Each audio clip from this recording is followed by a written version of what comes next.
Bleeding Burgundy Podcast, a Washington Commanders podcast for fans, by fans. With your host, Jesse Martin. What are you talking about? You're out of your mind. John Taylor. We finally got professional football back. This is going to be fun. Scott Hartley. Yeah, thanks for having me on. Max Taylor. As long as you got Jaden Daniels, you got a chance to win.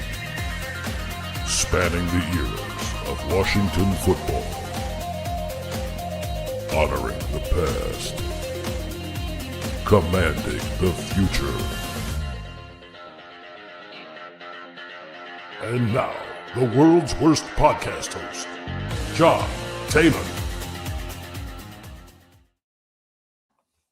Hey, everybody, it's John. I am your world's worst podcast host. I plan to keep that title in 2026, but right now we're just finishing up 2025. Hope everybody had a Merry Christmas, even though if you're on this show, you're probably a Commanders fan, or you're a porn bot that's been wandering around the internet looking for a couple of guys to talk to, which is very potentially possible. And if you are a porn bot, hey, why don't you send me a credit card number, and maybe we can talk. So we played the Cowboys on Christmas, and I don't know about you guys. We lost, and losing to the Cowboys sucks, but I didn't really feel terrible. It was kind of inevitable.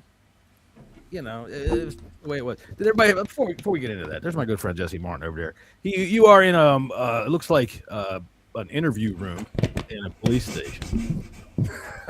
Yeah, I'm all right. You're not wasting your one phone call to get on the podcast. All right? Been sectioned under the Mental Health Act.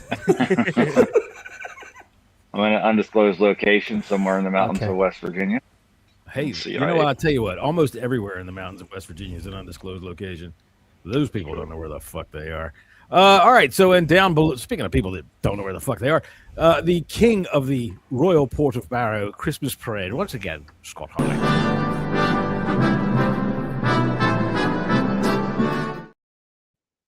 Scott, we determined last week, or on our last episode, that you do ride the sleigh into town and you throw farthings at the children. That's correct, yeah. Do you ever hit any of them? No, I mean, this year, John, just played it steady, had a nice Christmas meal of obviously jelly deals, peas, and, the usual blood pudding, as Jesse calls it. And then just don't forget the haggis. Haggis, obviously, yeah, of course. No, just normal Christmas food, and then I've just been terrorising the family with my flatulence ever since, which is, it's great. All right, so wait a minute. You said jelly things. Yeah, what was that? I'm Is kidding, that something man. that requires lubrication, or is it one of those things that just... Jellied eels. It's a London delicacy. I did want to take Jesse to a pie and mash shop and have jellied eels there, but we didn't get a chance, unfortunately. Damn, I know. I'm sure you're missing out on that, Jesse. Damn it. Mushed up eels with jelly around them. Yeah, not as in the jelly that you have. Pie and mash jelly. Yeah. Jellied eels. But they actually sell just pies and mashed potato, which is a little bit strange. When I see things like that, I am culturally sensitive. I won't eat that shit, but I am culturally sensitive to that this is food of your people. And there must be seriously fucking hungry motherfuckers to say, hey, why don't we put these eels into a tin until they turn into jelly? Yeah, exactly. Strange, isn't it? Really strange, grim jelly deals, but not for me. That's not. No. But no, just a traditional Christmas meal yesterday, which is good. Spent time with the family, and as I said, the usual. And then I've just been farting forever. So it's been great. Right. Too much veg. That's what it is. I think that's a fine Christmas. Farting up the house. It saves on your heating bill. I just read today, in fact, that England has had the sunniest year that it has ever had. More sunshine on your country this year than ever before. Not in my area. It's not. It's really? Grim for years. Fucking Weather Channel thing. No. Just raining all the time. You have to thank Donald Trump for the sun, really. Obviously, yeah. It wouldn't even exist. Speaking of, if it wasn't for me, he wouldn't exist. There's Max Taman down there. How you doing there, Max? Wearing his Hey, Dad. Hi. Pretty cool. Every time you find some weird way just to throw it at me, just a little bit weird. Well, I mean, I look for segues. It's not as easy as you think. Well, yeah, because they went obsolete. Do you remember when we were in D.C. and we saw that guy fall off a Segway? Yes, we were going into the food. We were about I don't know, 9. Scotty, he was We leaning. were You remember walking the down the segue, the street. thing that Yeah. he was Yeah, leaning forward and just took a hard left into a wall.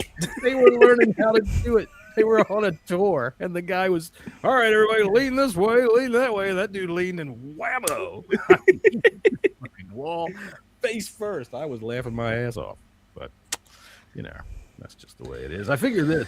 I will gladly be.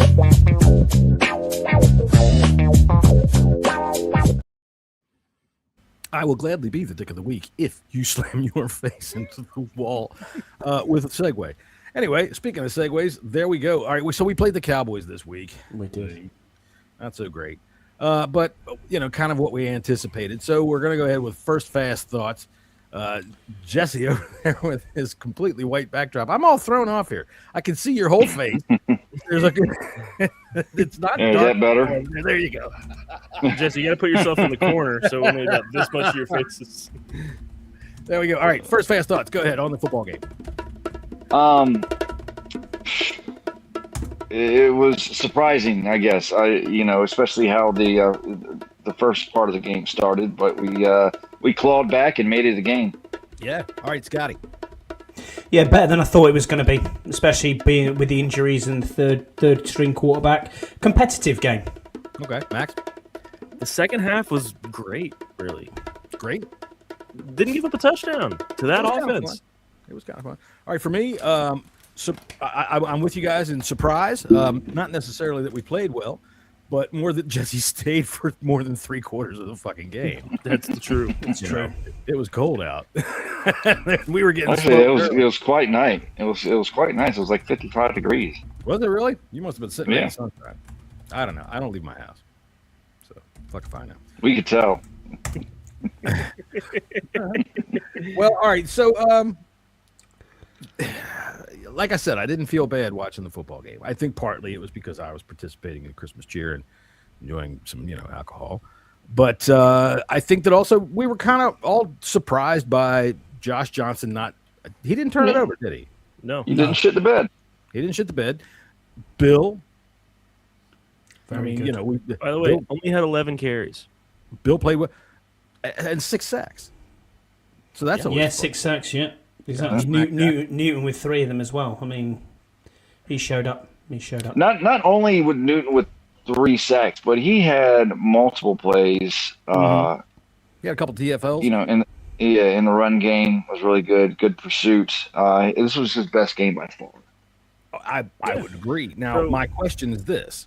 How come it took this long to them? I mean, we know that he has been struggling to get snaps. Has there been an injury that I don't know about? It's just a rotation, man. It's a rotation. 20% for a guy that can do that? Do remember, though, he was our lowest graded defensive player on PFF because of his run. He was. The run game. Yeah. However, Max, what I'll say is him being played as a defensive tackle hasn't helped him. When you put him in the edge rotation, he kind of showed up, which is what we thought we were kind of getting. And the plays that he made against the Cowboys, he had a good game. I mean, I've got 9 tackles, 5 solo, 3 sacks, 2 tackles for loss, and 5 QB hits. That's a good day. That's a very hell good of a good day. Oh, hell yeah. That's a good day. If you could get me a defensive end that could turn that in once every 3 weeks or so, I'd be a very happy man with him. Oh shit, he'd make a lot of money if he could do that. So is it? I get it that it's the rotation. What is it? I mean, has he not been showing up in practice? Has he not been able to show them that he's capable of playing at this level? I mean, it's so ostentatious what he did. It almost, because you always look at Dan. The word on Dan Quinn right now is that he favors older players. Right? Well, he's a liability in the run game. Is he really? I mean, yeah. Still learning. Okay. He's always been a liability in the run game. And he came off two list Frank injuries, so it's going to take time to get back to kind of what you were in college. But I think when you look at his tape at Illinois, he was used more as a defensive end rather than a defensive tackle. It's just a bigger end, which is kind of what we thought we were gonna get with him. But yeah, I did notice he had a bigger end. I think I said in our chat that he's challenging Chris Paul for the biggest ass in DC. That was about. Oh, it wasn't about Newton. That was about the other defensive. Oh, that was Sheldon Day. Yes. No. Yeah, I don't think it was Sheldon Day either, but it was another defensive tackle. I was Sheldon Day. But either way, I tell you what, it was good to see Newton show up. I thought it was good to see. I mean, I hope it's consistent enough that he can get. For me, it's kind of frustrating. It's fucking 1 week to go. Well, he needs to be better at his run game, or he's going to always get 20% of the snaps because he's a liability in the run game. So you're not going to play him on first and second down. Okay. All right. So sticking with the defense, I thought they did an okay job, even though they gave up big time plays. I mean, they gave up massive. Juan Martin just can't fucking play safety. These safeties as a whole. Juan Martin, Mikey Sanders, both of them were god awful in this game. So the deep ball to Turpin, because that was Quan. That's Quan. That was 100% Quan. It was a cover 3, and he fell asleep. Your Mikey looked like he was bad because he sprinted over to try and cover the middle. But when you're playing in cover 3, you're expecting that deep third of the safety, and the safety fell asleep in the middle of the field. They do. They get mesmerized in there. I watched Chris Harris. I'll be honest with you. I don't want to see either of them two, Harris or Quan, anywhere near this team next year. I really don't. They can be good. They can be backups, but I don't want either of them starting. They are terrible. I think Harris is okay. I wouldn't agree. To me, at the snap, he's flat-footed way too often. Yeah. And I get it. He's trying to read what's going on, but because of the way it takes him forever to react to what he's reading. I don't think he's urgent. I think it's because he's trying to also trying to make sure Quan is doing what he's supposed to be doing also. I suppose you're right. With that. Shit. I'll tell you what, it was going to make me look that bad in a job that made that much money. Quan can fucking hang out to dry. I'm going to go do what I'm supposed to do. You know what? I think both Quan and Sanders still are going to be looking over their shoulders for players coming in and trying to take their jobs because they're not it.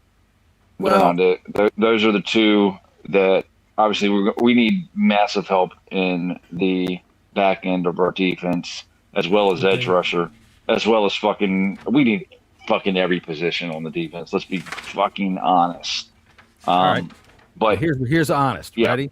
I don't want to fucking re-sign Tressway. I'll take that money that we would have spent on him and spend it on something on the defense. Just something to try to stop. It's no good to have a punter that can pin anybody back inside the 5 if we're going to give up a 97-yard drive right behind it. What's the point of paying it? Yeah, we're re-signing Tressway. That's how dare you? We are. But I mean, it'll cost us about $3 million a year, $3 or $4 million a year. But either way, I just punters give the ball away, and we can't stop anybody. If we had a punter that could pin somebody deep, and then we could stop somebody and be able to use that field position battle and win it, it would be one thing. 87 plays. They ran 87 plays. They ran like fucking 75 of them in the first half. It felt like. I don't think it's Tress's fault that players are missing what they're doing on special teams to run plays back, and he's got the most punts inside the 20-yard line in the entire NFL. That's why he's a Pro Bowler, John. I would bet you Pro Bowl. I don't want to hear it. Stop. 3-time Pro Bowler, 1-time All-Pro. Come on, Pro Bowl. Tressway. Fucking on the NFL backgammon team for the fucking games in the goddamn Pro Bowl. Who the fuck cares about a Pro Bowl anymore? I swear to God, if I was a GM in the NFL and one of them came in and one of their agents came in and went, "He made the Pro Bowl this year," I'd get the fuck out of my office. You're not even a serious person. Look. For me, it's just a matter of money, and how much money can we save on a punter when we can? We don't need to save money, John. We have $100 million in cap space. What are you talking about? I'm not. Honest to God. Extra $500,000. Hang on a minute. Oh yeah. I know. I'm just. Dear I me. want somebody that can stop something. I've been playing GM anyway, and I've sorted the team, so don't worry about it. It's all good. Yeah, Scott's got us taken care of. I have got us taken care of. I'm not lying either. I have, and I still got 70 million left. I'll tell you what. We all wrote it almost at the same time and posted it in our chat in all caps. Oh my God, we made them punt. And then I went and looked on Twitter, and it was the same thing, everybody. Oh my God, we made them punt. So, I think I wrote that. 5 for 5 on 4th down. Yeah. Yeah. They just can't, they just have no, whatever. The most frustrating part about that is we had a 3rd and 16 in the second quarter, and they ran a draw play that got 13 yards. draw play. Lightning Lipke out there, boy. Lightning Jeez. Lipke. Hey, what's up, Twist? What's up? Merry Christmas, man. Hard to find you guys' channel. You got me up out of here on my other account. Well, hey, man, it's not hard to find us. All you got to do is type in the coolest fucking Commanders podcast on the planet, and it will come up. I guarantee it. But if it doesn't work, just type in Bleeding Burgundy podcast. But it's good to see you. I'm rooting against your Eagles this week. Y'all got a tough game this week, my friend. That's going to be a fun one up in Buffalo. We'll talk about that in a little while. Now, I know, Scotty, you wanted me to put this guy back on.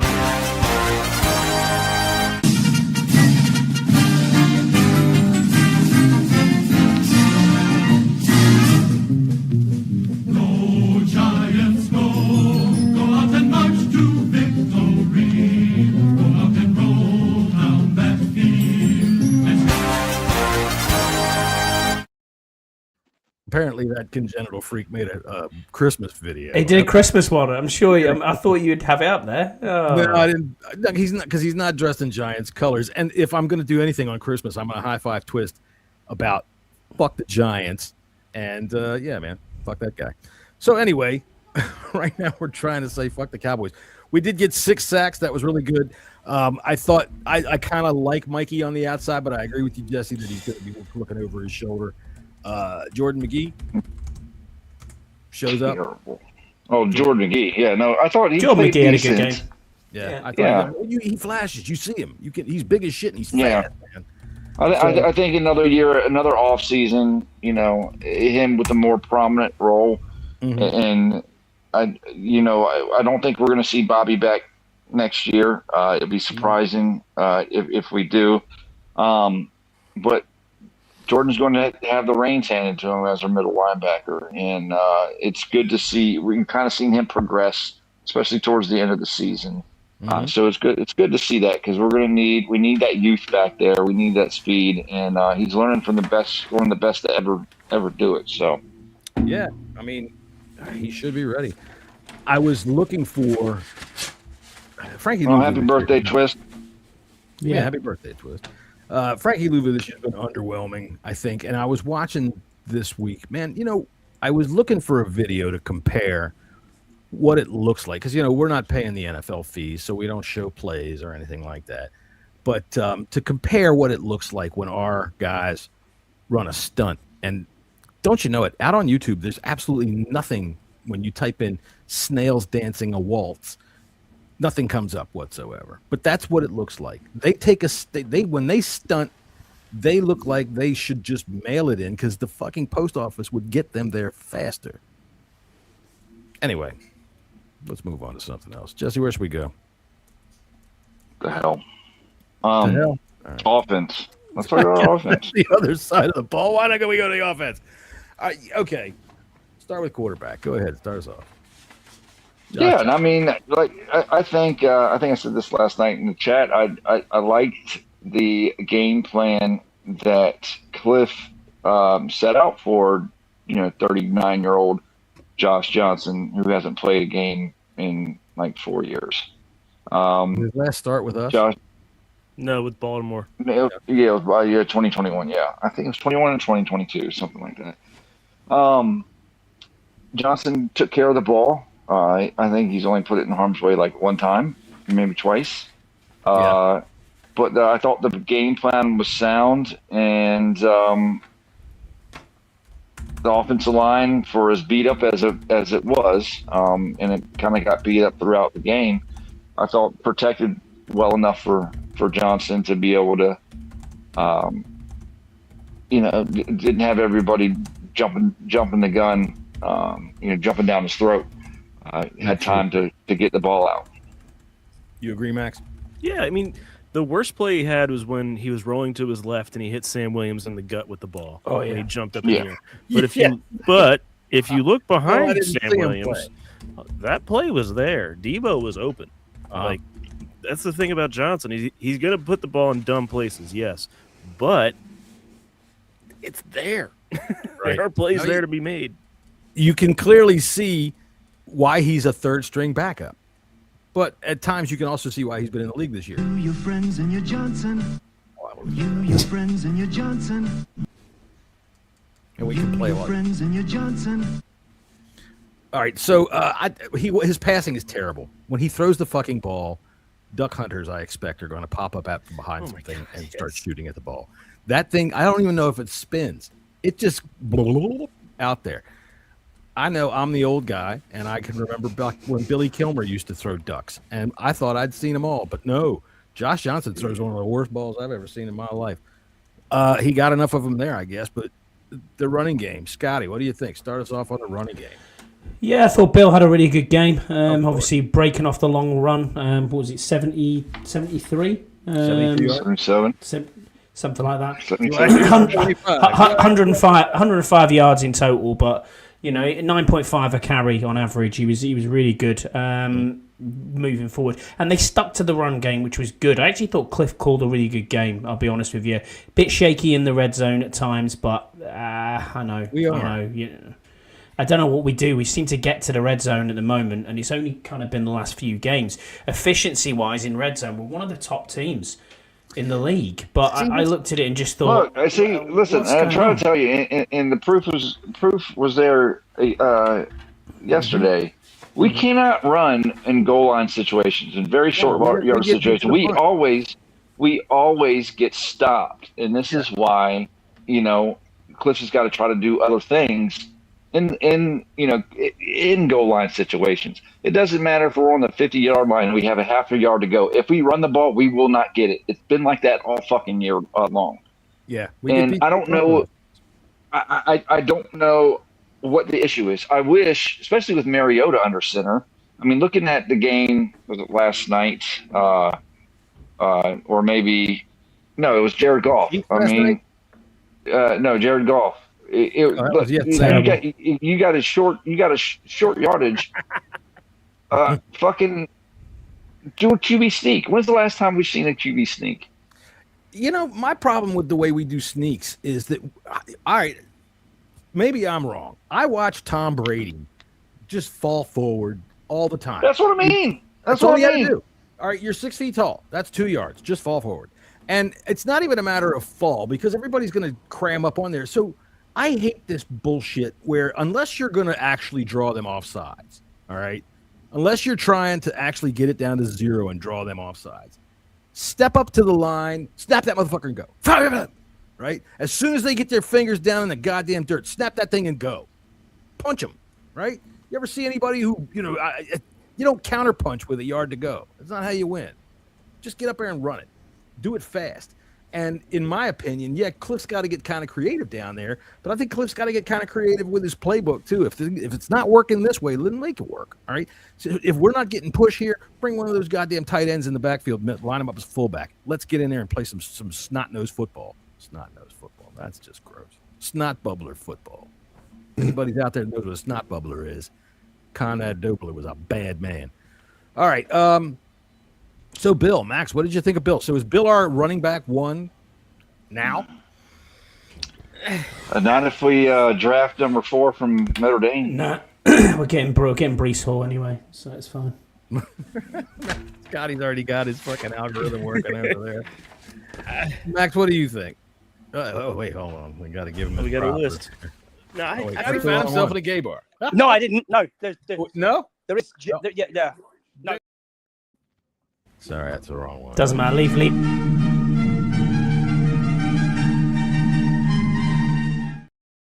All right, there's Scott's list of the week. He showed it to you, ladies and gentlemen. So if you're not watching the YouTube channel, this is your cue to do so. All right, if you're watching us over there on social media or listening to us in your car, listen, if you're listening to us in the car, just turn it on YouTube and watch it. I mean, goddamn it, everybody else on the fucking road is. You might as well too. Wow. Twist says, Cliff going to stay? Yes, I sure as hell hope so. I think so. I think that, coming off of a season like this, after the season he had last year, I think the first thing he'd have to do in an interview is make an excuse, and that's not a good sign. So, yeah. I think the whole league knows what our excuse is. I mean, you fucking got. Listen, 85 players we've signed on the roster. Out of a max you can sign throughout the year is 90. No one ever comes close to that. And we is there a fine attached to that? Because I saw the Nicky Javala tweet saying 85. Now you just can't do it. You can't do it. I mean, you have a max roster slots of 90. All right. So throughout the year. So what happens if you reach 90 this week? You can't sign. You can't sign anybody. Scott, remember a couple years ago we played the Giants in Week 17, and they only had 52 players on their roster. It was the Jake Fromm game. Yeah, that's what happens is we can't dress enough people. Like we don't have a full roster. We can't dress enough players now. I mean, we dress guys, but there ain't many players. Well, I think it's a little bit. I think it's a little bit different. I mean, it throughout the whole entire year, you can have a max of 90 contracts. Right, but if you hit 90 contracts, but you only have 50 guys that are healthy out of those 90, you can only have. It's very rare that anybody comes close to it. Just because I mean, not as close as we've come. Because you never hear about it. We've added another to the list. Scott, give me the injury report. I want to know about Tyler Biadasz. Sprained ankle. I haven't heard anything. There's nothing come out about Tyler Biadasz at the moment to say that but it didn't look good. You hear how clinical he sounds, Max? That's why I call on Scott for the injury report. Listen, go do it again, Scotty. That was great. Yeah, there was nothing come out as of yet on the injury report. At the moment, I'm not hearing anything. One of your ears like this and say, sources are telling me the one is ketchup and the other one is brown. That's right. So we don't have anything definitive on him. Nothing at all. No, there's nothing in the post game interview from Dan speculating, and there's been nothing to date about Biadasz either to say what's gone on. And we Al Spaghetti did okay though. We are blaming you for the Biadasz. Well, I did get that in the chat yesterday. I mean, what's wrong with having a good backup center? You jinxed it. It's not that you need a backup center, but Scott, you did say he's been healthy for 16 games. Right. I did, yeah. You did. Look, come on, Max. I could say that about any player and they'll go down. You know how this season works. Don't. That Josh Johnson. Bullshit. Next, no, get some freak injury. You, your friends, and your Johnson. All right, Twist says NFL needs to stop with giving teams 3 days rest bullshit or expand the rosters in order to give another bye week. Yes, I 100% agree. I think we're going to see another bye week next season. Well, another that's bye great. week or another game. You know what I think. They can't really split up 2 bye weeks fairly amongst every team. It gets disjointed. I think they should just take a 2-week break or 2 1-week breaks. The whole league takes a break. We run the Daytona 500 in the infield of the Super Bowl, right, or around the stadium. How did we write it up? We had a good idea. We had a really good idea. Roger should have listened to it. Didn't they, just because they've tried 2 bye weeks before, and you always told me, didn't the Dolphins have a week 1 bye? They did. They had a week 1 bye. I think it was like 1992. They tried 2 bye. They had an 18-week season with 2 bye weeks in it. And, yeah, the Dolphins had a week 1 bye. It was the most fucked up thing you could possibly fucking imagine. And, for me, 16 games was perfect. I think they fucked. All right, so how is that different than playing this year, though? You know?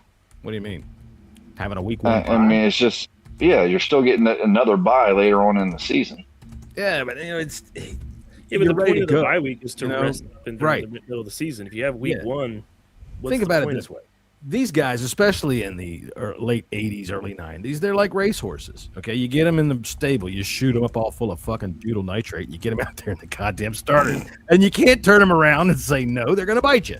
So you got to let them just play. Otherwise, they fall asleep. And I don't know that the Dolphins did all that well this year or that year. I'm looking. Wasn't 92 the year that Marino tore his Achilles? It might have been. I think he tore his Achilles because he was sitting in a recliner when he should have been playing football in week 1. I was looking up something, but I can't recall what it was. So we're not going to bother with that. All right. Wide receiver. Can't be hitting people like Brian Dawkins every 2 seconds, though, John, can you? I'd love to, but that's a bad man right there. But anyway. Wide receivers, I thought had a pretty good game. Deebo Samuel. Yeah. He was good. Angry run to start it off. Yeah. Well, I mean, they gave him a hell of a good lane. Yeah, they gave the receivers had a good game given who was throwing the ball to him. Yeah. They had a good game, period. I thought when you can turn screen passes like that, I thought that's good. Am I wrong? 60-yard screen passes are good. I think elite wide receiver one, going for his 3 for 40 yards. Yeah. He had 5 for 60, Jesse. Same 5 difference. for 60, 63. Come on, let's get it right. give him his props. Come on. Because he had a long of 16 yards. Yeah, and he's playing Your with. friends and your Johnson. That's what the offense was on Saturday. He did have a good. I'm all fucked up with He's quarterback proof. He's 5 for 60 every game. Yeah, he's pretty much 5 for 60 is 1,000 yards, Jesse, over a 16-game season. What do we think about Sinnott?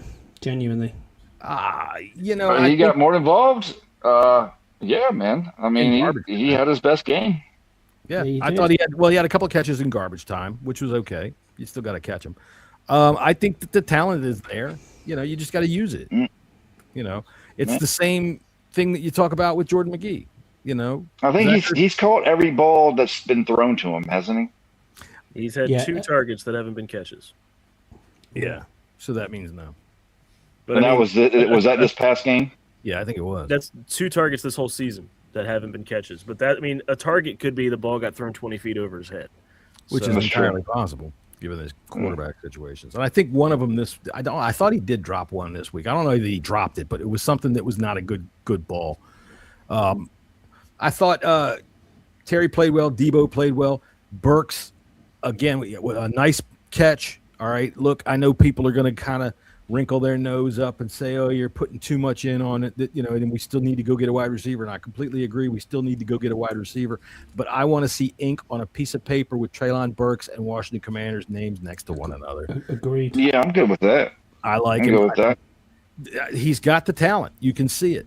I thought that the play that showed me more than anything, not necessarily the circus catch that he made, was that when they tried that reverse with him. All right, it only went for a yard, but they caught him 4 yards behind the line of scrimmage, over on the sidelines, and he friggin' fought, and it took 3 guys to bring him down. And he ended up getting a yard with it.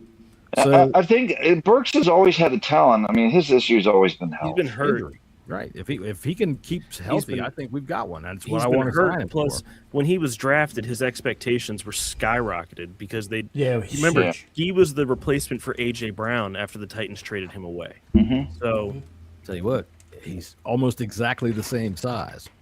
I mean, I think we need to talk about the ref situation they too. Are this close in size. 100%. We need to talk about the refs. It was despicable again. Again, it's always despicable in the NFL. This is the reason I put it in the chat yesterday. This is the reason why players and people who are sports betting, and that's the problem now, is we'll talk about sports betting in a minute, but people who are sports betting and betting on games, they must look at this and think, is this fixed? Because there's so many plays, and it's not just in our play. Look at the play last week with Detroit where it was, went back off, what was it, offensive... It was offensive. Shoved him 5 George Pickens' play this past week where he got called OPI was not as much OPI as it was. That was egregious. But then I look and I'm watching half of these plays and I just think, how are you even calling that? The Treylon Burks no play against the Eagles. Then that was terrible the week before, and then yesterday the refs were abysmal. It's absolutely abysmal all the time.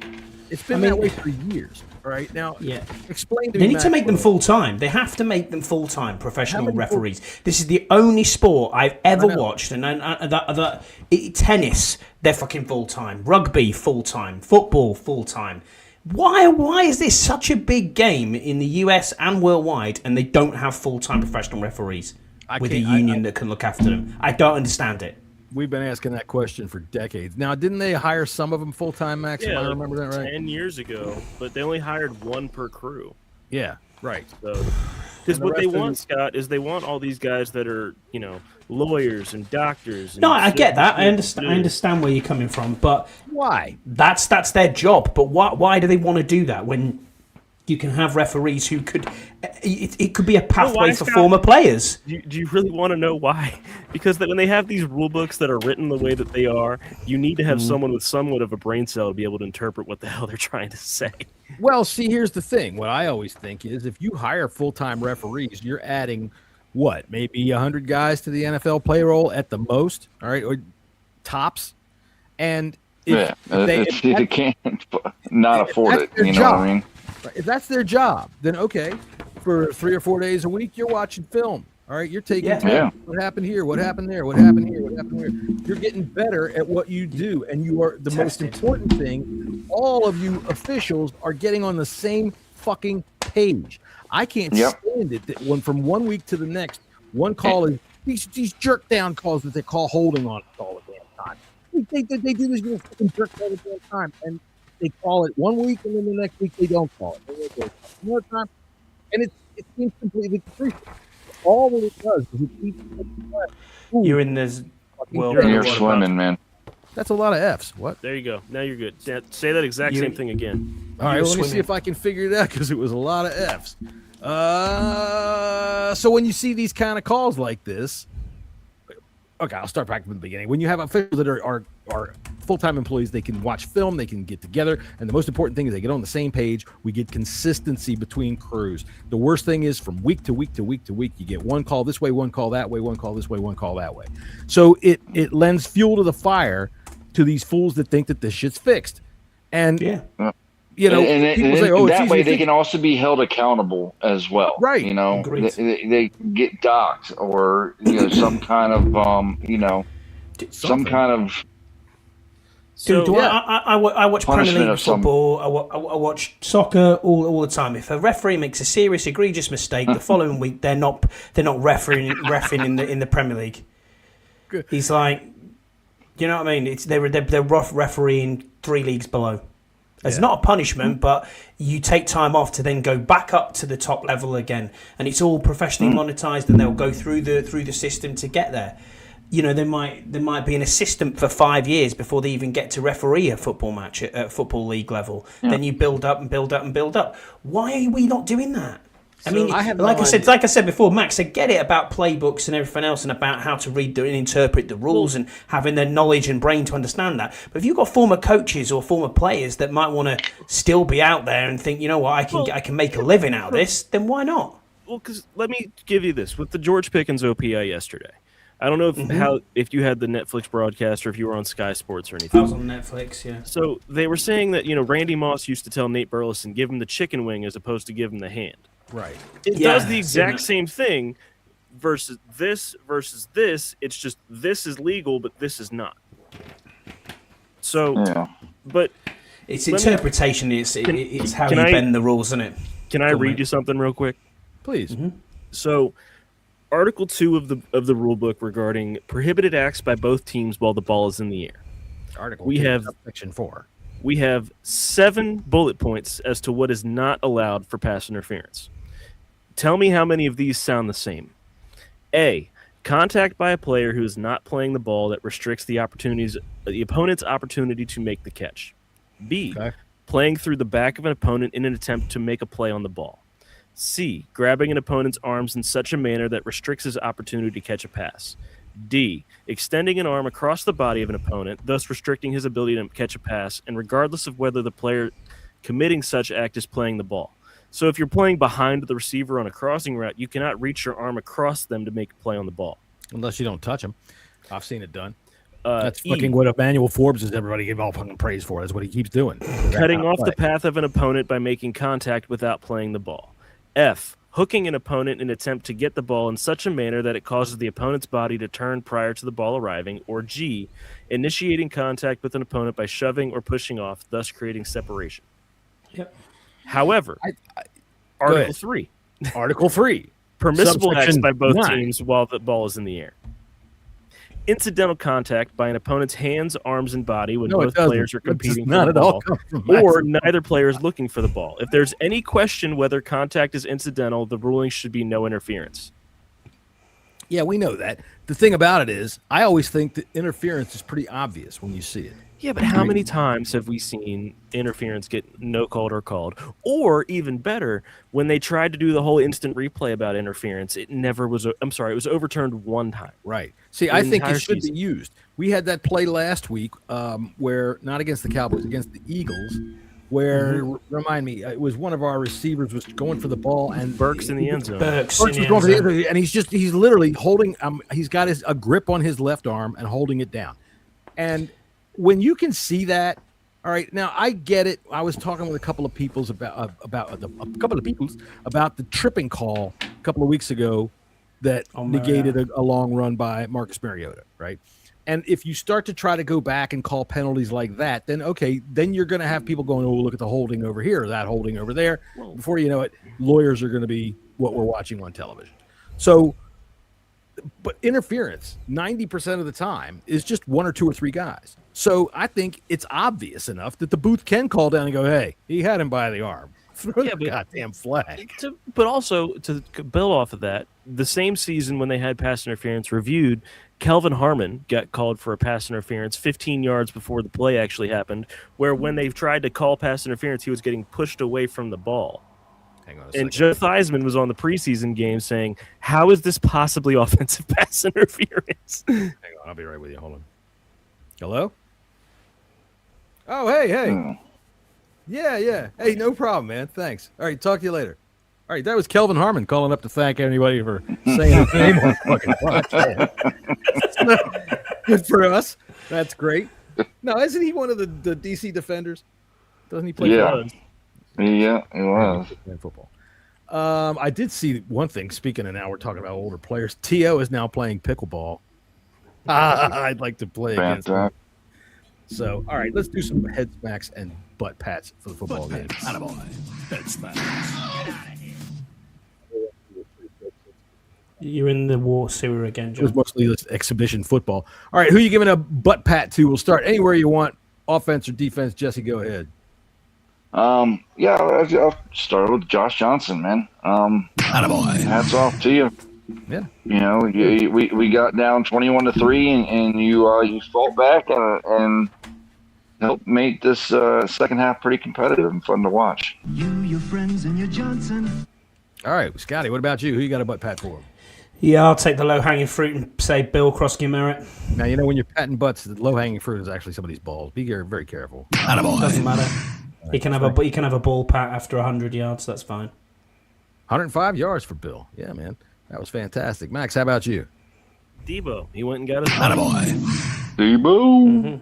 Debo played well. Using too much glue on the mic. Twist is in fine form tonight. All right, I'm going to go ahead and stay on. I'm going to give it to Johnny Newton. Has to be. It's right over to the defense real quick. Go ahead. What you, Jesse? Johnny Newton. We all know why. We talked about it earlier. Yeah. I thought we got to give one to Cliff. You know, he called a good game. Yeah, He did. He called a good game. Scotty, who else you got? Anybody on a butt pat? Offense, defense, special teams, anything? Nothing. I got one. Go ahead. Go ahead. Ricky Barber. Ricky Barber, defensive tackle, got in for one series, had 2 tackles and a sack. Very He good, did Ricky actually. Barber. There we go. Ricky Barber. All right, so thank you, Ricky Barber. All right then, and let's do some head smacks. Head smacks. We'll start with you, Max. Anywhere you want to go, offense, defense, special teams, head smacks. Oh, yeah, wait, I got one more. Hang on, I got one more butt pat, and that's just whatever the fucking kicker's name is. He hasn't missed yet. Jake Moody. Jake. I got one more, maybe a hat tip or but Chris Moore. He had a good kickoff. It's okay. Real quick. I know we're. Can we Chase Edmonds? Look, he's still trying to run a kick return from the opening kickoff. Dude. He's still trying to cut across the 20-yard line, and the game ended 20 hours ago. See his hands up on the wheel. Yeah, come on, everybody, let's go. River Craycraft. He just flopped forward for about a yard. I was like, what are you doing? Oh, yeah, no problem. Talk to you later. All right, it was River Craycraft's mom thanking us for saying his name. He was actually in an NFL game. That's cool. Good for River Craycraft. All right, let's do. We're on some head smacks. I'm going to take the lowest hanging fruit. Quan Martin. Absolutely. He got benched yesterday. Yeah, good. I think him and a couple others are making some business decisions out there. Yeah. I really don't. I'm not going to go too far on any of them. I thought that they kept the game close and competitive. You guys have already taken Quan Martin, and that's the biggest one in my opinion. I'm not going to. I think Mikey deserves one too. He was awful yesterday. I mean, Will Harris trash. Will Harris, yeah, I'll give you. Get out of here. Absolute trash. All right, let's see. We got some football games to pick, but before we do that, I don't have a top 10, but I do have some Christmas presents that the Washington Commanders got for Christmas. So let's see here. I don't have any Christmas music to put on here. That's too bad. All right, so Silver Bell. Oh, sexy Christmas presents. There we go. Sexy Christmas presents. Sorry, these are Christmas presents that were received by Washington Commanders this week. Hey, what happened to my background? Where the fuck's our background? Hang on a minute. This is all fucked up. What the fuck are you doing here? There it is. Yeah. There. Sorry, everybody. Fucking with people's perceptions of the show here. All right, so number 10. Okay, there's no number 10, but this was a Christmas gift that was received by Marshawn Lattimore, a shiny new Raiders. Oh, don't do it to him. Don't do it to him. It's not fair. It is fair. See ya. All right, number 9 for Adam Peters, a subscription to NFL Under 30 magazine, so we can start to figure out who we want. And there's a free agent who we need to sign. Anyway. Right, number 8, Chris Moore. Nice certificate of participation. That's very nice of him. Way to go there, Buckaroo. Let's see here. We got what's this? Dan Quinn, a hatchet man. He needs somebody to go in there and fire people for him, and then he can stand by the door when his friend is getting walked out going, I tried, I'm sorry. It's out of my hand. And he needs a hatchet. Okay. I'm sorry, buddy. I tried. I did everything I could for you. I'll take that job. Fucking ruthless. Right. Out. I did my best. Platty shit. Out. I'd be ruthless. All right, for, Quan Martin, a nicely worded letter of recommendation to the good people in the Human Resources Department of the United Parcel Service. He can drive. What the hell? Let's see. Who else do we have here that got a nice Christmas gift? Oh, Bobby Wagner got a nice new mobility scooter.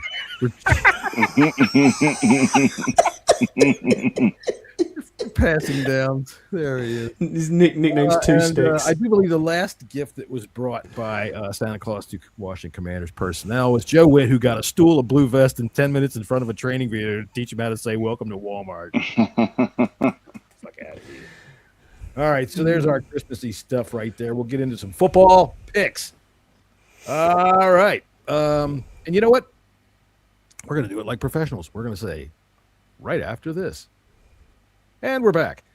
And we're going to start off with the Texans and the Chargers. Jesse, you can take over whenever you want. This is disrespectful. Yeah. This is a big game right here. Texans at Chargers. Indeed. Chargers favored by 1.5 over under 39.5. Yeah, this is going to be a good game. You got the Texans, awesome defense, and the Chargers offense that is pretty fucking good. I'm still going to lean to the Chargers here. I am. Stroud's been playing better, but I think the Chargers are on the roll right now, and I don't think there's anybody that's going to stop them. Scotty, I want you to make a list. All right, this is one game in which we have both starting quarterbacks healthy and ready to play. We do. All right, so keep a list of how many we have. I wouldn't know. I don't know how healthy Justin Herbert's hand Doesn't matter. is, but he's starting. Yeah. He's playing. That's the thing. I don't think it bothers him. That dude was fucking running wild last week with a busted up hand. And the Texans, for as good as their defense is, I will take the under in this game, but I think I'd take the Chargers to squeak out a win on Dicker the kicker. And really, if you're the Texans and you're going over to the Chargers, who are the roommates of the Rams, isn't this like a sleepover at your friend's house? Maybe. I guess, maybe. Max, who you got? Max. Oh, I think this is disrespect for the Chargers to be favored. I think the Texans are going to win this game. The Texans are still going for their the playoff berth. The Texans haven't clinched. The Chargers have a shot at winning that division, but are they going to be able to do it? Most likely not. Denver's running away with that division at 13-3. Yeah. So, I mean, the Chargers do if they do win, they do play Denver next week, so that could be something. But I think Texans' defense is too good. They are amazing. That's why I took the under in this They're game. good, but I mean, the Chargers' offense is really good. And I like John said, the Texans' offense isn't really all that great. And the Chargers do have a solid defense. Is Woody Marks going to play this weekend? I know he didn't play last week. I think he will. That changes. I think he is. I thought I heard it. I don't think so. Their offense isn't bad. I mean, when they've got oh shit, I lost his name. It was right there in my fucking head. Nico Collins. Nico Stroud. Nico Collins. When Nico Collins is healthy and he's playing, they've got another wide receiver that's been emerging, and fucking Marks. I think he's emerged. If he's healthy and ready to go, they've been able to put up points at times. I think that I still want to take the under because I like their defense, and I'll take the Chargers just to win at home. But 1.5, I think that half point's going to be dangerous. I'll take the Chargers. I'll lay them points. I think the Chargers are going to win by at least 7. Well, all right. I'm not going to. Yeah, I wouldn't go all that far. I do. I think they're going to absolutely boat race the Texans. But there you go. Boat race them. Mm-hmm. All right. Well, that's because it's San Diego. Oh no, it's not. It's Los Angeles. They have boats there, but not like San Diego. All right, Baltimore and Green Bay. Malik Willis. No Jordan Love. Malik Willis is starting. Yes. Yeah. So I think who's starting for the Ravens? We haven't. Snoop Huntley. Huntley is, but Lamar's doubtful. So this line right now is 3.5 for the Packers. Oh, it's changed. All right. So these announcements must have just happened because Jesse, you sent me a parlay earlier today that had Jordan Love in it. So and also I saw the announcement about 5 minutes before I got on. The over/under is now also at 38.5 now. Wow. So Scotty, this is a game in which we make this on your list. Put this on your list. I've got it. Both backups. 2 backups in this football game due to injuries. So wait, hold on a second. You're fucking up the list. You're only doing quarterbacks that are actually healthy. You said right? only quarterbacks that are healthy. Well, yeah, but I'm just keeping track here as well. This is now. I got it too. It's okay. I've got them both. If you looked at the schedule earlier in the year and said to yourself, "Well, by golly, there, Doris, I'm going to buy some tickets to go to see the Ravens here play against the dang Packers," you get there and you see Malik Willis getting ready to face off against Tyler Huntley. Keep in mind you're going to be seeing it from about a hole this big because of how cold it is in Green Bay. Well, and your ass is going to freeze. I went to the Dallas game yesterday with our third string quarterback. So tomorrow in Green Bay, it's a high of 39 degrees is the high. Can you check what that is in Celsius, please? Summertime there. Listen, I say it all the time in the preseason about how the attrition level of the quarterbacks is so high. The NFL can't do anything about it. They got to get rid of these rules changes that they've done because they've ruined the football game, and they can't protect any quarterbacks. And now here we are in December. I'm pointing at it. Look at this game. Okay, this game's got playoff implications, and you've got win. 2 bums. I mean, I'm not going to call either one of them bums. Those are 2 of the better backup quarterbacks in the league. But you're still, Packers are in the playoffs though now. The Packers have clinched the playoff. They are going. They were 7th seed. No, they've clinched a spot. However, they are trying to get with their division, but they need to win to be able to get in there. If Baltimore loses, they're out. This is a must-win for Baltimore. Scott G sees 39. He wears his shorts. Let's be honest. Scott G says, "Yeah, that's balmy." Yeah, I saw that video of some guy walking to school in his shorts in the snow, and I think that was probably Scott. Scott, he's up in the Dakotas, man. If it's over 20 degrees, he's in a fucking tank top. You know that. All right. I got the Ravens. The Ravens. Yeah, I'm throwing. I'm pissing in the win here, and I think the Ravens have to win this game. Yeah, they got to win this game. The only thing I would take, even though Malik Willis played well, he did get banged up. I think the last time he was out. Yeah, he has a bum shoulder. And the Packers lately something's been going on with the Packers. No Micah Parsons. That's what's been going on. I thought I raised you better than this. The proper term is indigent shoulder. Sorry. We don't call them bums anymore. Sorry. So, Malik Willis has a Malik Willis shoulder. Sorry. That's right. He's got a health challenged shoulder. To me, it's still an intriguing game because they are both backups, and they're both pretty good backups. I would go the overs on both the running backs. I don't know what Derrick Henry's on. I'm figuring he's about 85. I haven't looked at it yet. Dad, you and I might get this game locally, but for everybody else, this is a Peacock exclusive. Oh, a Peacock exclusive. Mm-hmm. Peacock exclusive. Derrick Henry's line is 72.5. Josh Jacobs is 58.5. Peacock. I'll take the Ravens in this game. Max, what says you? I think the Ravens are going to win this game. The Ravens are going to have to win this game and hope that the Steelers can lose to Shador. I like the Packers in this game, even with Malik Willis. I know that the Ravens' backs are up against the wall, but I just don't think their back is as strong as it used to be. I'm taking the Packers at home for sure. Okay. Every time. And I think that when I'm talking about these quarterbacks and their injuries and maybe getting the NFL to do some changes, Peacock having booked this game to be an exclusive and ending up with Tyler Huntley versus Malik Willis might have a little more pull in it than the old Bleeding Burgundy podcast. Scott, for the last game, you got the Chargers and Texans both starting quarterbacks on your list. Yeah, I have. Yeah. All right. I'll tell you what. I did one thing I did not do today, and I usually do, is I put our pick bets up in where they would be the most common sense to read them off. So if I get to that point and you don't see your bet, just holler out. So Seattle versus Carolina. Real quick, hang on 1 second, real quick. So that game tomorrow night is getting called by Noah Eagle. How short is Noah Eagle that Drew Brees was towering over him during that game? I swear, Noah Eagle, if you look at him, you would never think that voice is coming out of him. You look at him and you think he's going to be talking to you like this. Can you imagine the father-son? You three are fathers. Can you imagine the arguments that him and Ian Eagle would have had in that house? Tell you, no, Dad, I'm telling you. And then always when they show Ian Eagle, in the booth, he always looks funny too. He's got a big fucking head. And here I am talking about people. So fuck him. I thought, you know what? Here, let's do this real quick. What did you think of the Netflix broadcasts yesterday? The camera seemed far away. The camera seems so far back than it usually does on Fox. It was like they weren't zooming in on the game. When a play would go to the far side, I barely could see what was going on. More like it was in the crowd. Scotty, you said it was absolute shit. Yeah, I thought it was terrible. I thought the presentation was poor. I thought the entertainment was poor in our game. I mean, Snoop was different levels, but yeah, it was I didn't rate it at all. Didn't rate our coverage in any way, shape, or form. I tell you what, if you want to make everybody in America happy, make Snoop the fucking Super Bowl halftime show. That dude, he is the master. Jesse, what did you think of the broadcast?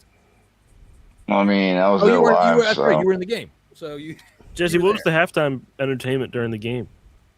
It was Sugarland. No.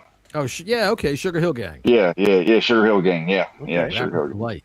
I remember that. Yeah, and Digital Underground played in that's pretty cool. Legends Plaza, which was pretty cool. That is pretty cool. Now's your chance to do the dance, do the hump. Shabuzi was there. Max is all excited yesterday because I knew who Shabuzi was. He tried to give me that shocked me. You knew who Shabuzi was. And hey, man, I'm not as out of it as you think, young fella. Yeah, I have no idea who the fuck Shabuzi is. He's actually pretty good. I like him. I mean, I tell you what, I am not a fan of country music. You know that. I just am not a fan of it. Rap usually is not my bag either, but the mix of both of them so far, the people that have mixed them successfully, it's pretty good. It's not so bad. All right, so Seahawks and Panthers. I'm oddly intrigued. How is this game? This game is not the national for CBS. It should be. For 1 o'clock game. It's a good game. It's not even. It doesn't even get the number one crew. It gets Ian Eagle and JJ Watt. For games like this, I'm glad I have the NFL app because I can watch it. I'm excited to watch this game. I think it's been a good game, even though I think Seahawks are going to. I think this is my disrespect number 2. Okay. Seahawks are favored by 7.5. Do you think it should be more to the Seahawks? I think it should be less. I think we're discounting the Carolina Panthers. I do too, but I think their division falls down to next week when they play Tampa Bay. So I think they can let this one slide a little bit. Jesse, you're talking? Panthers are playing Seahawks really well. Seahawks are favored by 7.5. Over under is 42.5, and Seahawks are favored. The away favorite coming across country. So Max may have a slight point. It's on the top. I see it as a 5.5, 6, I think. but the odds makers see it a little bit differently. But I'm definitely going Seahawks in this game. I think they're just too strong of a team. All right, for me, I hate that I'm going to say this because I know as soon as I do, the team that I can't figure out more than any of them is going to fuck me. But I'm taking the Panthers and the 7.5 points. I think they can win the game. I think the Seahawks might be in a little bit of a swoon after their big win over the Rams.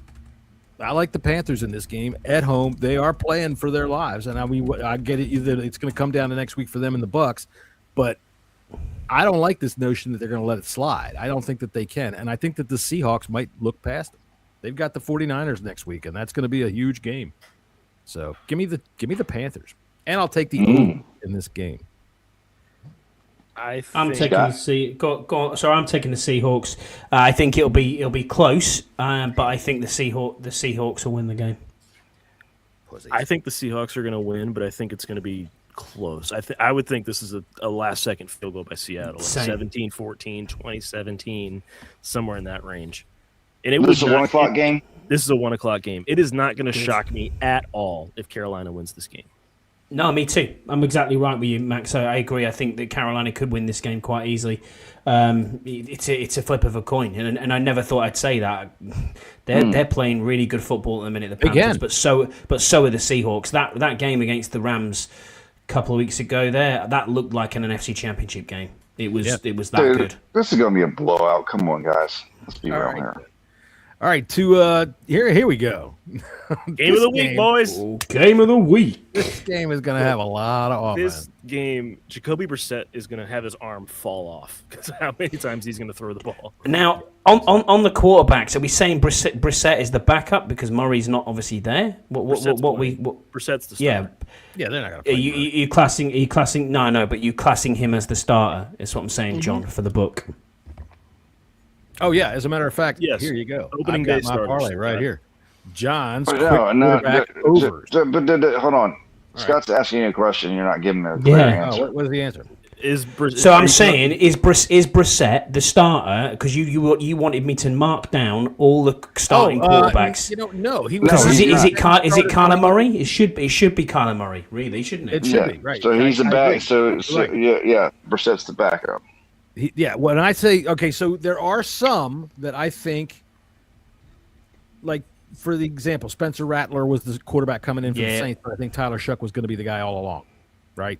But they did not intend to finish the season with Jacoby Brissett taking over, right? I think that's my opinion. So I'm making the rules. There you go. All right, so I'm taking the Bengals in this game, winning big. I'll take the over in this game. Wide receivers are going to be up and down the field like crazy. You could probably put the over on everybody that's playing offense in this game. Yeah, I'd say all the wide receivers playing this game, you could probably hit the overs on. Except for that, what's his name? The guy, Andrew Marvin Harris. No, the guy from the Bengals. Yoshi. Yeah, he ain't hit nothing. Forget him. All right, so I do have a big parlay on this one.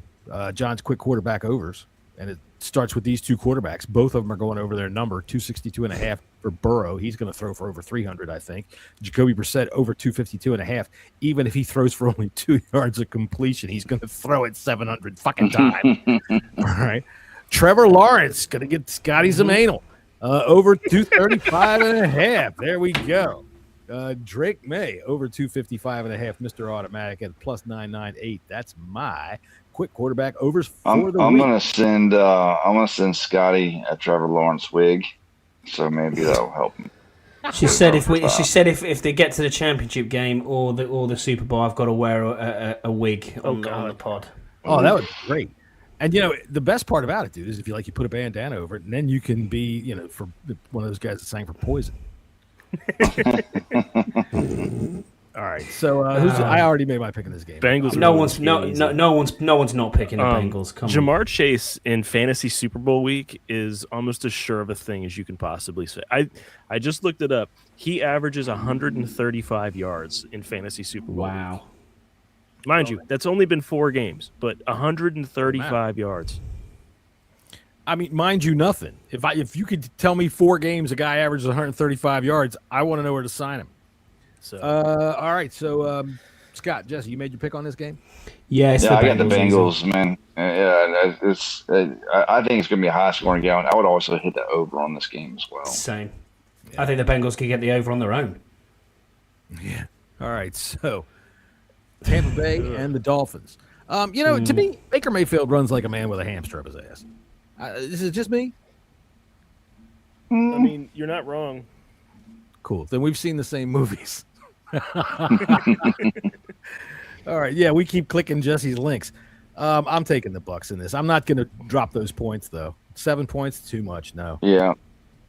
Dolphins can score. Yeah. Achan's still on fire, but Tua is not playing, is he? No, it's Quinn Ewers. Ewers will play. He played pretty good last week. Okay. You know what? He wasn't terrible. Go on, Max. Don't do it, Dak. Don't do it, Max.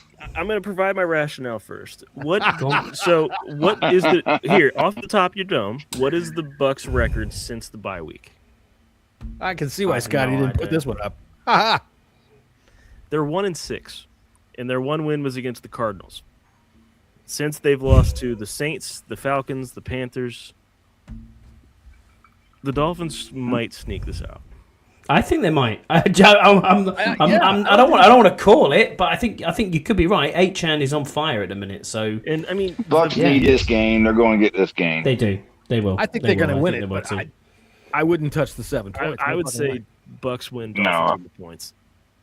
Yeah, I wouldn't want to bet the points, but Bucs are definitely winning this game. Also, again, what has happened to Emeka Egbuka? He's terrible. That is a good question. Fallen off. The same thing that happened to Marvin Harrison Jr. He got hurt.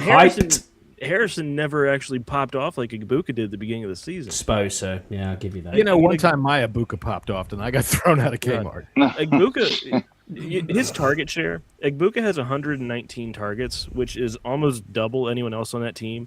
He only has 59 catches. Oof. Rough. Don't bring that nonsense over here. Yeah, you and your nonsense. I mean, Kyler trying out for the Nationals. The Nationals right now. I thought it was the Oakland A's, or now are they going to be the Las Vegas Athletics now? Yes. Yeah. Right now they're not Oakland. They're just the A's. You know what? They're playing Sacramento right now. Since it's Christmas time, we're just bullshitting right now, having fun, talking about all kinds of shit. I'll wait till we get to the Raiders. All right, we're not there yet. So we're going to go right here to Scott's best chances at some butt play. The Jacksonville Jaguars at the Indianapolis Colts to be able to put a stamp on the division and cram it right up the Colts. Well, using the vernacular, up their ass. Mm-hmm. Jags easy win this. No, this is the. I'm not trying to be funny. This is the only team in the AFC I can trust at the minute, and I don't know why. I know why. Big time. For those of you just joining the Bleeding Burgundy podcast, Scott's been trying to get some anal from his wife for years. Yeah. And now, oh my God, where is this guy? Look, Scott, you know I love you, man. Well in the playoffs. And I'm pulling for you. I'm really pulling for you. And I want you to get that score, but I'm sorry. I don't trust the Jags. Really? I do. How many teams in the AFC would you look at now and go, yeah, I trust that they're going to do everything right now in the AFC? Apart maybe New England, you could say. Colts win this game. They just Colts do not win this game. No way. What? Why? Did you pick the Colts to win? Yep. Colts are winning this game. Mark my words. All right. Okay. But I'm pulling for you, Scott. I like it. But I'm not a Jags fan. I'm just looking at this, going, right, what's gonna make me have a happy household. Scott, we need a favor. We've been trying to get you there. Go on, we need a favor. Karen, we need you just to audio record Karen during the Jags game. Oh yeah. So you want to actually see the mentalist that goes on, effing and blinding, and the whole laptop getting thrown. Oh yeah, I'll do that. Do a video. I mean, if you have do a video. Ask her permission. Ask her permission. If you had this last season See, that's why I told you. Mac Jones is fucking better than Trevor Lawrence. At least he wants to play for the fucking team. I'm like, oh, God. We're not paying $50 million for an idiot. I'm like, now it's like, oh, he's back. The prince that was promised. Here he is. We all say dumb shit during the Yeah, we do. We absolutely do. So, like Chris Paul's ass. Mac promised to record me during football games a million times and never did it, and I don't know why.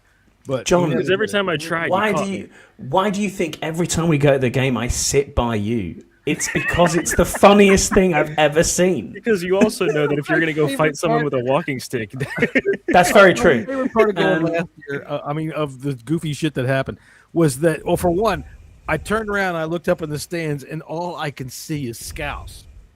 That was funny. I'll give you that. Out of nowhere, there's Scout.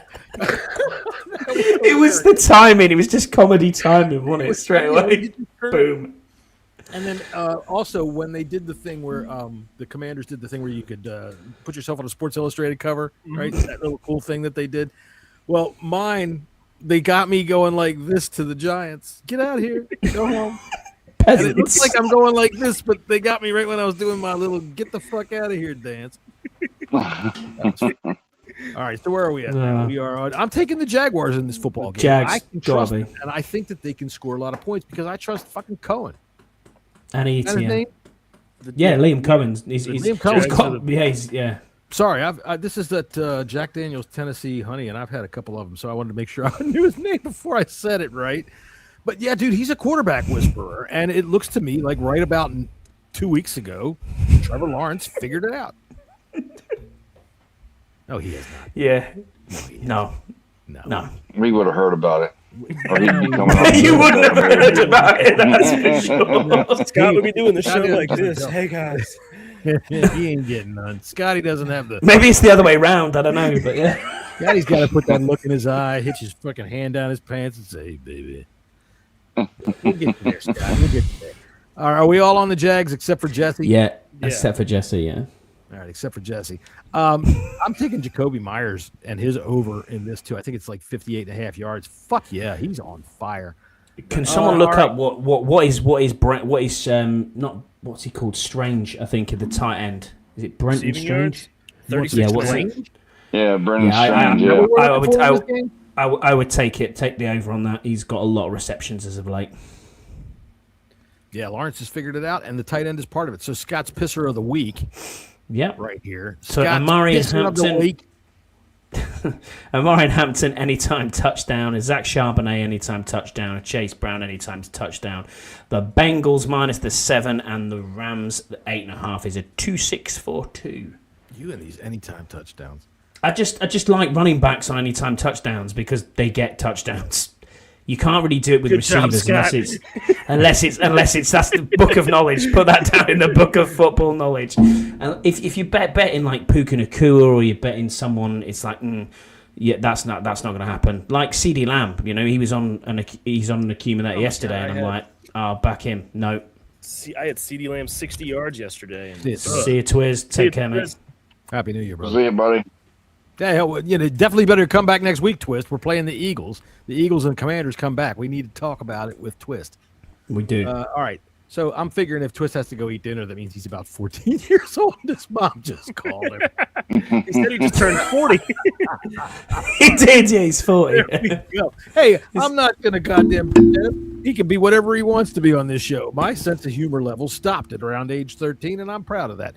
All right, Patriots at the Jets. Speaking of getting somebody's foot stuck up their ass, the Patriots are going to need to go buy some shoes, I think, after this game because they are going to lose many of them in the anal cavities of the New York Jets. Well, who's the New York Jets' QB? Who are they starting this week? The same guy. The third stringer. I will say the Patriots are going to be without 5 starters. Oof. That being said, they're going to win by 28. Is any of them Drake May? Then it doesn't matter.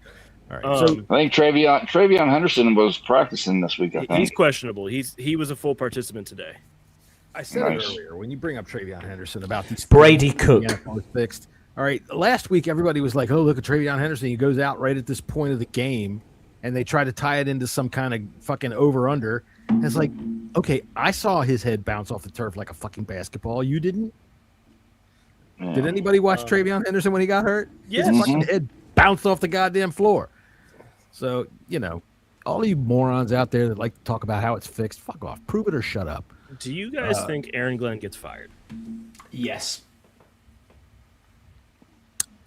Sorry, I'm thinking we're going to need a Yes, I do. defense. Yes, I do, because I think that he's one and done there. I think there's a couple that might be one and done. I think Pete Carroll's probably one and done as well, just purely from an age thing. But for Aaron Glenn, I think if you're looking at Mendoza as the QB, trying to trade up for that first round pick or get someone that you need, then they've got to get probably a new GM and a new head coach and start afresh completely.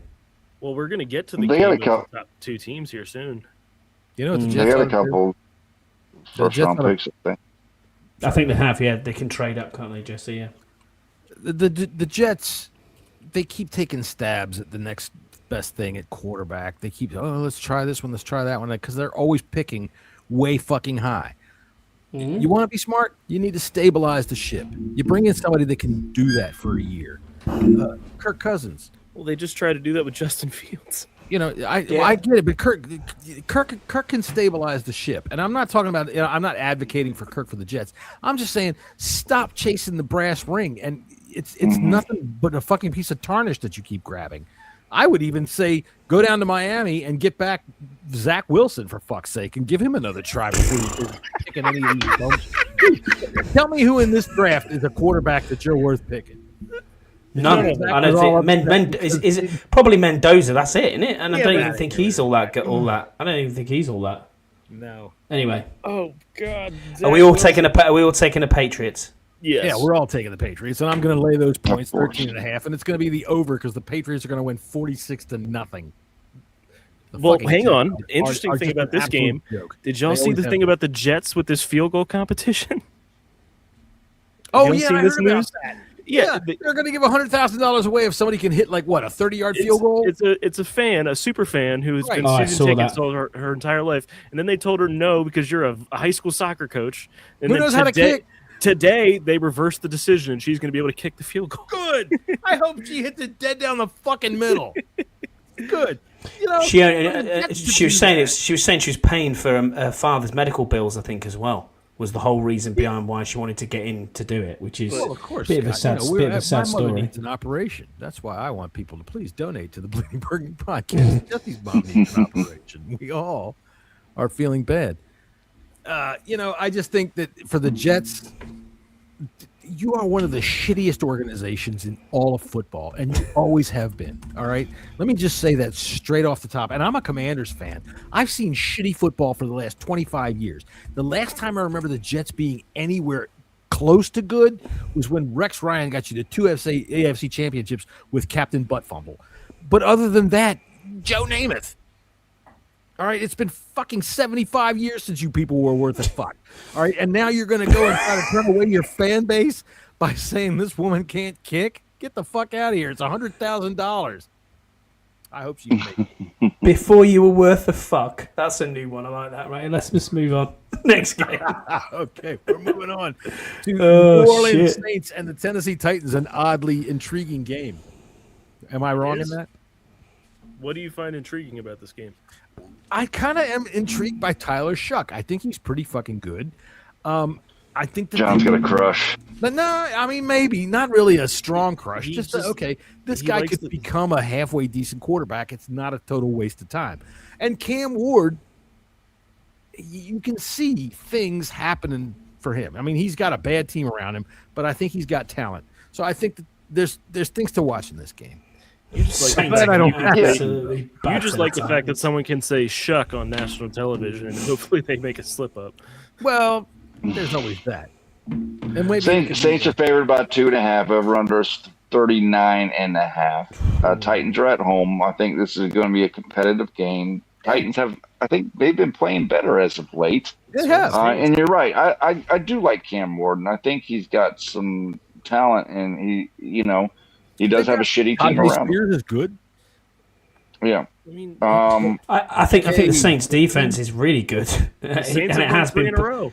Yeah, and it's been playing really well lately defensively. So give me the Saints in this game. Yeah, give me the Saints, but don't be surprised if the Titans pull this out. I think this is going to be a competitive game. I'm taking the Titans at home. I think it's going to be competitive. I don't get really another have one, John. but yeah, I'm going to take the Titans at home. They're due for one, I think. They've been playing well, and they just kind of foul it up at the end. But give me the Saints. Give me the Saints. They're going to march into Tennessee and march back out with a win. Okay. Yep. Bang. All right, march into Tennessee. Max has Max's Christmas money, one leg every game, long shot. one leg on every fucking game. I was bored sitting waiting outside of a shopping center today. I think this is a pretty good pick. I was just looking at it where, Shador's going to throw 2 picks to the Steelers. I think right off the bat, wham. I just think that it's fantasy Super Bowl and someone's going to have a bad game, and JSN under 90.5 just seemed too steep. Drake May is going to throw 254 yards in the first quarter. Caleb Williams is going to throw for 225. What? Drake May with 1,000 yards. He's going to have a 1,000-yard game. Jacoby Myers at 5 catches is a steal. I think so. Jamar Chase having 100 receiving yards, not receptions, yards, in fantasy Super Bowl. No, that means receiving. Sorry. Devine A-Chain at 26.5, I think, is too low. They run a lot of screens out of that team. Cam Ward, 189.5, seemed also too low. Genty's starting to pop off, and the Giants' run defense is some Swiss cheese. And Josh Allen, pass and rush, that's just almost a given. So all of that is a plus 98.21 to give back to Santa or to give to Uncle Sam. I'm nervous on the Ashton Genty. That's the one. That's the only one. That's the one that only makes me bit. nervous. I might be a little bit nervous on the Josh Allen. Past couple of weeks, he's had low totals on both. That's a they're playing total. Philly, so that's going to be a big game for them. That's a combined total. I don't know what the weather's going to be in Buffalo. I mean, it could be literally anything. It could be a fucking tundra situation. It could be a nice sunny day. 36 and wintry mix. Wintry mix? That won't bother anybody unless the wind is blowing. All right. This is another oddly intriguing game. Pittsburgh and the Cleveland Browns. Intriguing in that when somebody says, hey, watch out, don't step in that, you look at the ground and say, oh, okay. I see why. All right. So I'm taking the Steelers in this game. Steelers are winning the division. Yeah. Shador Sanders is going to throw 3 picks. 3 picks, he said. 3 of them. So here's another one then, John. Are we classing Sanders as the starter? No. Sanders is the third-string quarterback coming into the season. This is a game in which you're seeing a backup. However, I think it's an interesting backup. I can't help it. Maybe is it just me among our panel here? I'm pulling for Shador. I don't rate him in any way, shape, or form. I think he's. Yeah, I didn't like him. I didn't like him as a quarterback. I don't like him as a person. I think. No. He's too cocky. He's too much like his dad, and he doesn't have the skill for it. Correct. To back it up. He can. Right. Okay. Yeah, but he ain't his dad. Tip the cap to you. He's daddy's son. That's about it. I think I would take the over in this game, and I kind of I think Aaron Rodgers passing over under is like 204. It's low. I don't remember exactly what it is. Somebody's got it from. It's 187.5. Oh fuck yeah! I'm taking. Yeah, it's not really that low. Rodgers hadn't been lighting up the stat sheets. Metcalf is suspended for the rest of the regular season. Here's what I have to say. Number one, dude with the blue hair that got fucking that got punched. Shut the fuck up. Nobody gives a fuck about your stupid fucking press conference. You're an asshole, and I hope they ban you from every fucking NFL stadium that there is. Because DK Metcalf isn't just going to walk over and randomly pick somebody to punch in the fucking face. You earned that punch in the face, and in my mind, if you were in a bar or someplace where he wasn't on camera, you would have earned every bit of the ass kicking he would have given you. Yeah, DK's an idiot for fucking engaging with the fan. True. He's a fucking idiot. He cost himself a lot of money. He cost the team. He voided the rest of his guaranteed money. $45 million punch. That's ridiculous. Yeah, I get it. But I'm telling you what, when you see, that's just fucking idiot. That's idiocy. You know, when that guy turned around and said, "That's the goal, folks." Look, man, people think that they can say anything because they're protected in the fucking. If the NFL really wants to fucking send a message then don't do anything to DK Metcalf. Say, if you come in our stadiums and you act like a fucking asshole, some big fucking 6 There are foot thousands and thousands of fans. In the face.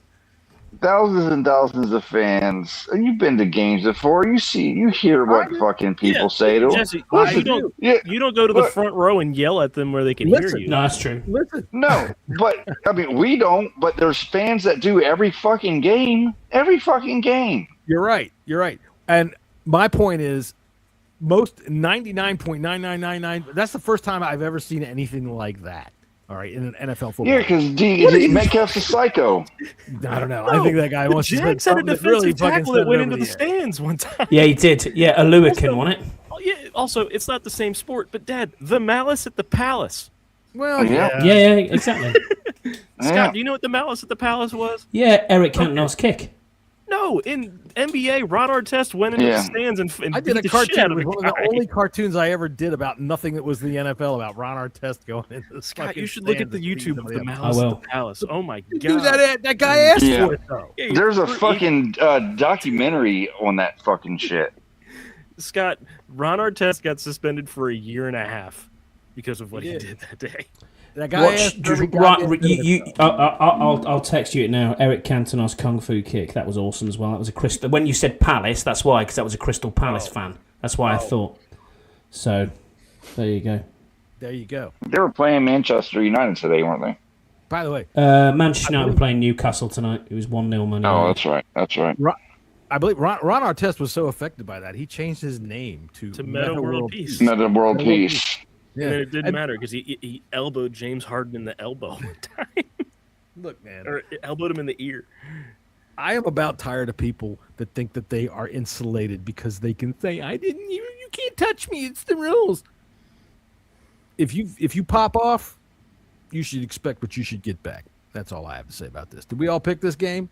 Yes. Steelers. Right, let's go to the game where everybody should get punched in the mouth. This is the game for the number one pick. Yes, it is, isn't it? And the Raiders today shut down Max Crosby, and he left the facility, and no one has. Yeah, he did. Pissed off. Yep. Oh, I bet he's going to be a Washington Commander next year. Yeah, let's see. Yeah, let's go, baby. Oh, yeah. What are you giving up for him? Because he's just signed a brand new contract.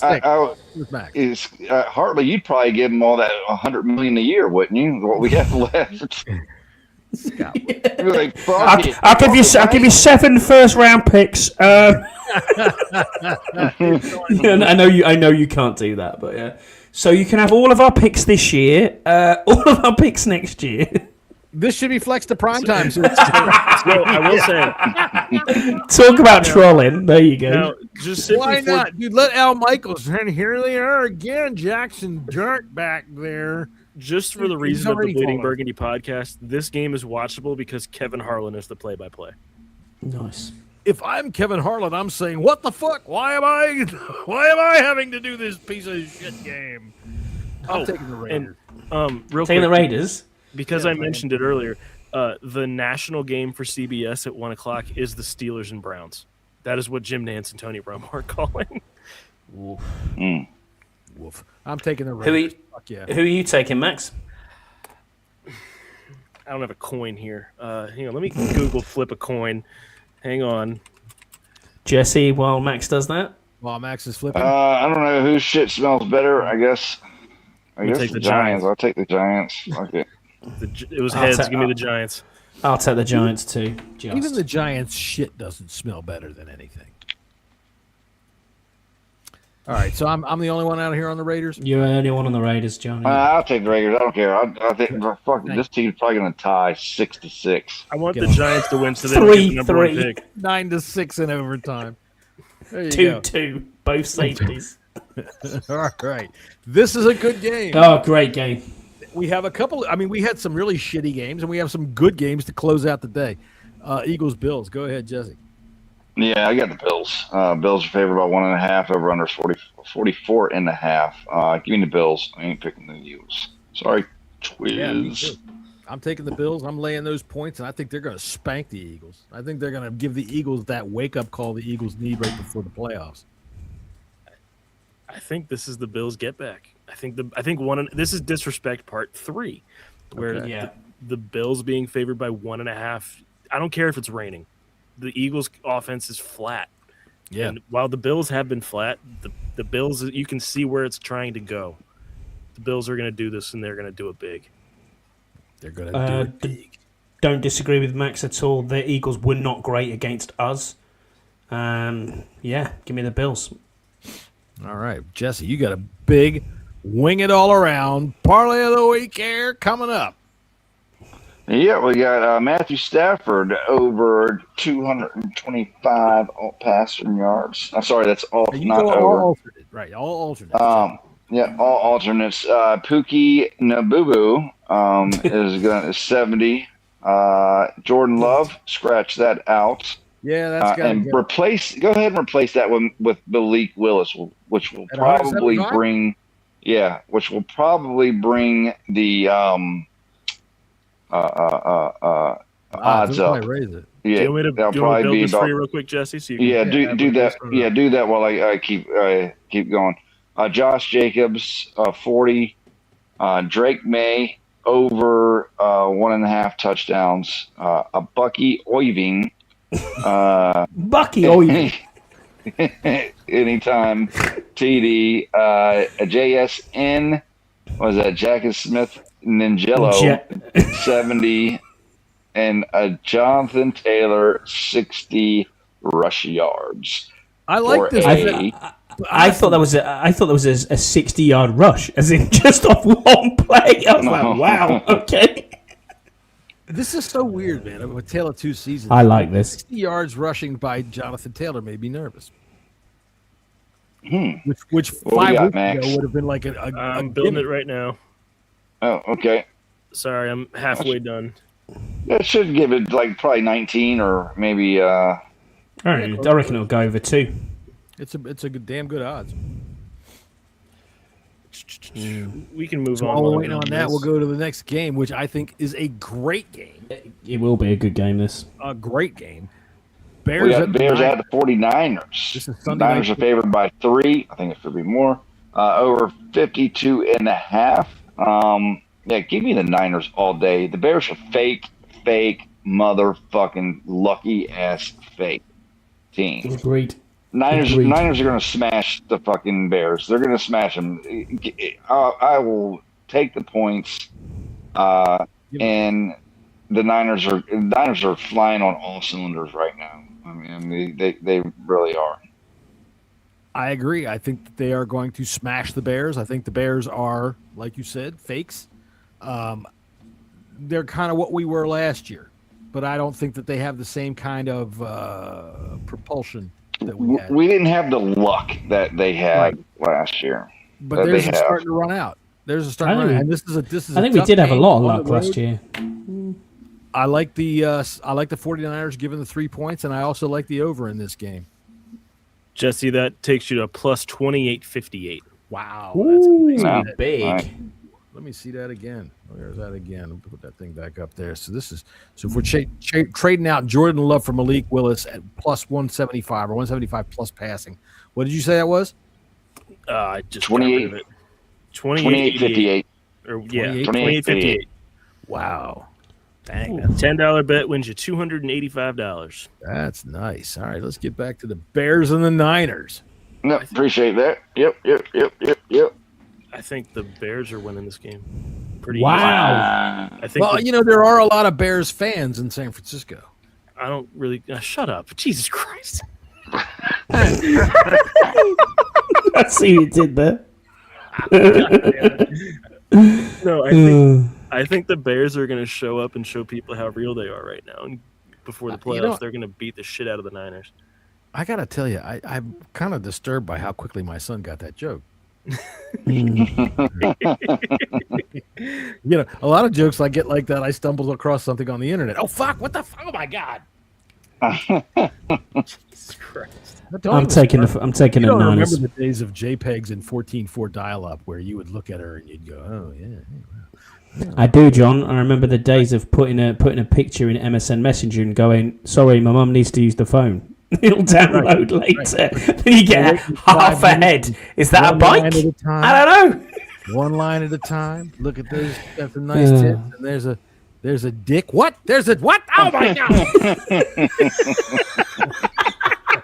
You wasted 10 minutes downloading this 400 JPEG of a fucking transvestite. All right. I was gonna send one of y'all, John. I was gonna send you a coffee mug, and when it gets hot, a picture starts showing.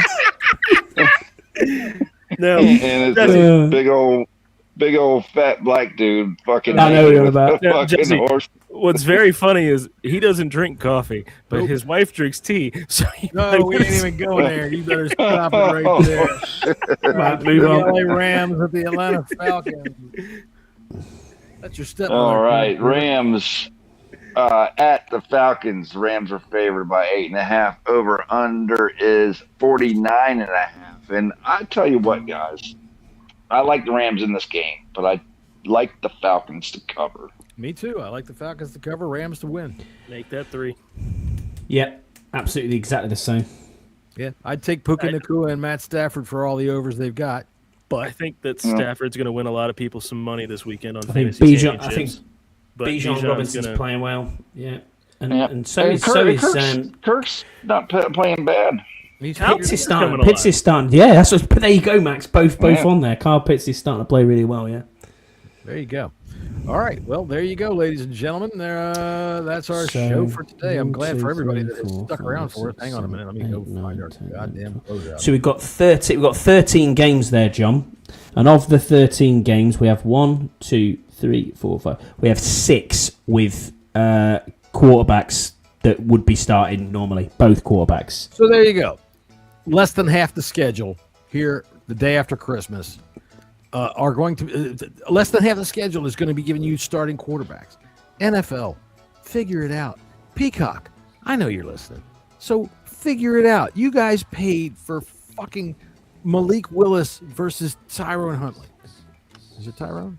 Tyler Huntley. Well, to be fair, they did that in the beginning of the year. I get it, but this is what they end up with because the NFL can't protect their fucking quarterbacks. Everything, including Dan Quinn, is talking about, let's see some investigations as to why there's so many injuries this year. And I got to tell you, part of the problem is people can't play the game properly because of all the fucking rules, and they end up doing things to themselves that their bodies can't really do to try to stay within the fucking rules. If I'm a defensive goddamn lineman and I'm in the air coming at a quarterback, I need to change the rules of physics so that I can fly and not somehow hit him. Yeah, I mean, just look at yesterday's games. All three prime games. You know, you had the Chiefs and the Broncos was supposed to be set up to be, you know, a pretty damn meaningful game. And you had 2 backup quarterbacks. Same thing with Washington. No, Nick's was a starter. Yeah, same thing. Yeah, same thing with Washington. You know, in Dallas, that was the NFL was hoping that game was going to, you know, have playoff. But you can't predict unfortunately, that. No, you can't. But that's how Netflix paid hundreds of millions of dollars to be able to broadcast those games. And I'm sure they got their return on their investment. The thing is that all 3 of those games featured third-string quarterbacks. Quarterbacks. So there's 11. There is 11 quarterbacks that that are backups or third strings that have started this weekend or on this schedule. 11.